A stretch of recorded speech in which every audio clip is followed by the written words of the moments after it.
Bonjour Marc Lévy. Bonjour. Je ne sais pas comment on dit best-seller en français, mais en tous les cas, s'il y a un mot qui résume véritablement votre carrière, c'est bien celui-là. Elle et lui, c'est le nouveau roman, c'est un événement. Évidemment, depuis Et si c'était vrai, qui a été diffusé dans 40 pays, traduit dans une trentaine de langues, vous retrouvez vos personnages fétiches, mais cette fois, c'est une comédie. Eh oui, c'est une comédie. Et j'en avais bien envie et je suis très content d'avoir fait une comédie cette année parce que je trouve qu'on en a besoin. C'est l'actualité qui vous avait influencé, de vous donner envie de faire quelque chose de plus joyeux? Et non, enfin oui, bien sûr, on est imprégné, quand on écrit, on est imprégné par l'actualité et c'est vrai que j'avais envie d'une bouffée d'oxygène et j'avais envie de faire rire et puis surtout de rire aussi, moi-même. Donc oui, il y a l'air du temps, mais il y avait aussi le fait que je n'en avais pas écrit depuis 7 ans. Et j'ai souvent pris ce risque de roman en roman, de changer de genre. Oui. Et puis après avoir écrit des thrillers, un roman plus politique l'an dernier, j'avais vraiment cette envie franche et C'est assumée. quoi? C'est l'envie vraiment de simplement donner du plaisir, de Oui. faire partager ce plaisir au lecteur. Oui. D'abord, j'avais très envie de renouer avec les personnages de mon premier roman, qui était Si c'était vrai. Et donc, j'ai cherché pendant très longtemps le moyen d'eux. Et puis là, voilà, j'avais trouvé l'histoire pour permettre de les faire revenir. Vous les faites revenir par l'intermédiaire d'amis, de famille, Exactement, voilà. voilà. Et puis oui, j'avais envie d'une comédie qui d'ailleurs pas nécessairement romantique, mais vraiment d'une comédie de genre, enfin d'une vraie comédie où soit genre, au menu l'autodérision, en même temps c'est une comédie qui se passe dans le milieu du cinéma et de l'édition. Donc ça me...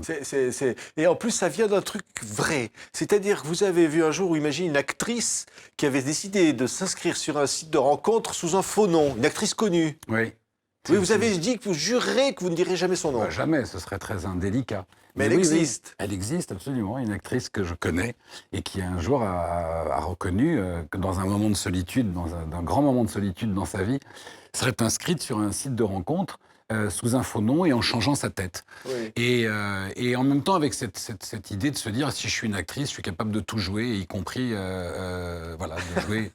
Et elle me racontait ce que j'avais trouvé fascinant et merveilleux. Elle me dit mais finalement je ne me suis jamais senti autant moi-même que face à ces hommes que je rencontrais dans des dîners et qui dînaient avec moi sans savoir... C'est une trame romanesque incroyable, Et ça. je me suis dit, mais quelle idée de roman magnifique. Hein. D'ailleurs, vous savez, je ne sais plus quelle actrice avait dit, je ne sais plus si c'est Sharon Stone ou qui avait dit, les hommes se couchaient avec Sharon Stone et ils se réveillaient avec moi. Ou d'ailleurs, c'était pas elle. Mais Ah, c'est Rita Hayworth, me dit voilà, Élise, mon voilà. assistante. Rita Hayworth, qui avait dit, les hommes se couchent avec Rita Hayworth et ils se réveillent avec moi. Et je trouve cette idée, moi qui dans tous mes romans, ai toujours été passionné par la question identitaire. Et ce qui est encore plus drôle, enfin ce qui m'a encore plus amusé, c'est qu'elle va rencontrer un homme dans un dîner. Il s'appelle Paul. Voilà, Paul, qui est donc l'un des personnages de Et si c'était vrai, qui est devenu écrivain après avoir été architecte. Et ce Paul, lui, il a été inscrit à son insu sur ce site de rencontre. Et ses deux meilleurs amis, Arthur et Lorraine, l'ont envoyé à ce dîner en lui faisant croire à un dîner d'affaires. Donc la situation est complètement ubuesque.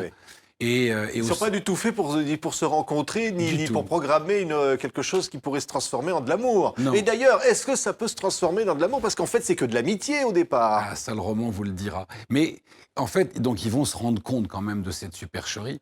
Et en sortant de ce dîner, et c'est le tout début du livre, ils se disent bon, si on n'est pas fait pour être l'un, enfin, si on n'est pas fait l'un pour l'autre, et si on est, voilà, Paul lui dit si je ne peux pas être l'homme de votre vie, est-ce que je pourrais être l'ami de votre vie? Oui, c'est ça. Voilà, est-ce qu'on pourrait être amis si on ne peut pas être amant? Et donc l'histoire démarre. Et Paul, qui ne va jamais au cinéma, évidemment n'a pas reconnu Mia, et donc pense résolument qu'elle est chef restauratrice. Ça veut dire quoi, que Marc Lévy? Il y a toujours de l'amitié avant l'amour? Ou il y a toujours de l'amitié même s'il y a de l'amour? Ou l'amour est toujours là quand même si on ne le sait pas?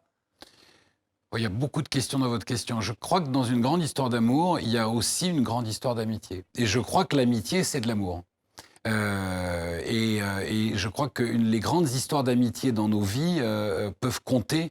Certaines histoires d'amitié peuvent compter autant, sinon plus, que certaines histoires d'amour. Et l'amitié, c'est une famille qu'on se choisit. Et alors, est-ce qu'on peut vivre une grande histoire d'amour sans que dans cet amour... moi, je crois que enfin, je dis ça en toute humilité, mais je pense que ma femme est aussi ma meilleure amie. Oui. Et j'espère aussi être son meilleur ami. Mais parce est-ce qu'il y a qu'on une peut, notion comme de parfois les complicité. personnages de votre livre, lutter pour que finalement l'amitié soit préservée, parce que l'amour va détruire l'amitié, et que on veut rester amis quand même. Je crois que c'est arrivé à beaucoup d'entre nous, surtout dans notre jeunesse, d'avoir comme ça une histoire d'amitié très forte et de ressentir une attirance pour l'autre et d'avoir peur de franchir le pas, de peur justement de détruire cette amitié. Oui. Alors il la fait rire, elle enchaîne les maladresses, ils vont se rencontrer, mais on ne dira pas évidemment la suite à la fin. C'est un roman, il y a plein de rebondissements, c'est une grande comédie qu'on imagine pratiquement au cinéma. C'est un livre fait pour être adapté au cinéma, ça, Marc Lévy. Écoutez, si vous le dites que des producteurs vous entendent, vous savez, Oui. pourquoi pas, j'en serais ravi. Oui. La comédie, c'est quoi finalement? La comédie amoureuse, c'est la comédie de la vie. Dire vous observez autour de vous et vous vous dites tiens ça. La comédie, c'est un travail qui est très délicat parce que comment dire, la comédie, c'est comme vous le dites, c'est un regard sur la vie. Et ce qui est le plus difficile, c'est de faire rire sans être caustique ou méchant. Vous voyez, c'est-à-dire qu'il y a dans le gag de la peau de banane de quelqu'un qui tombe et quand la personne glisse, ça fait rire, mais on oublie qu'une fois qu'elle est tombée, la personne en général s'est fait très mal et ça c'est plus drôle. Et c'est ça qui est très difficile dans la comédie. Oui. Il y a toujours une larme derrière le rire. Hein. Voilà, comment fait-on rire? Et c'est vrai qu'il y a, par exemple, chez les anglo-saxons, un sens du dialogue. Moi qui suis très, très féru de cette littérature-là, j'ai appris beaucoup. Vous voyez, des Anglais, des Américains, parce que finalement, ce qu'il y a de plus drôle, c'est le décalage. C'est la situation qui a toute crédible, mais qui est totalement décalée. C'est le décalage qui fait rire, plus justement que la méchanceté. La méchanceté, c'est facile. Je revoyais avec un immense plaisir La Grande Vadrouille, qui est quand même un film culte. Un chef-d'œuvre, oui. Un chef-d'œuvre.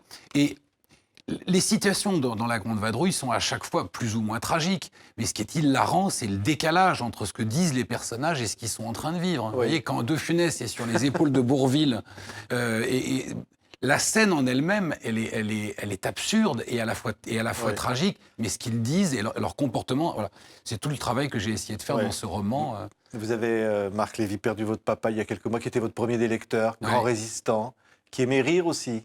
Beaucoup. Ça vous donnait envie de rire aussi, de dire, voilà, la comédie, c'est la revanche de la vie? Absolument, absolument. Mais je dois dire que c'est lui qui m'avait dit, il est temps que tu reviennes à la comédie, et ça fait, voilà, il faut que tu fasses une comédie, et c'est le premier livre que je sors sans lui et qu'il n'aura pas lu. Et c'est un paradoxe que ça soit une comédie, et quelque part, je le vois presque comme un clin d'œil de sa part. Merci beaucoup Marc Lévy. Elle et lui, c'est le nouveau livre événement qui est publié chez Robert Laffont et Versilis. Merci d'avoir été notre invité. Merci.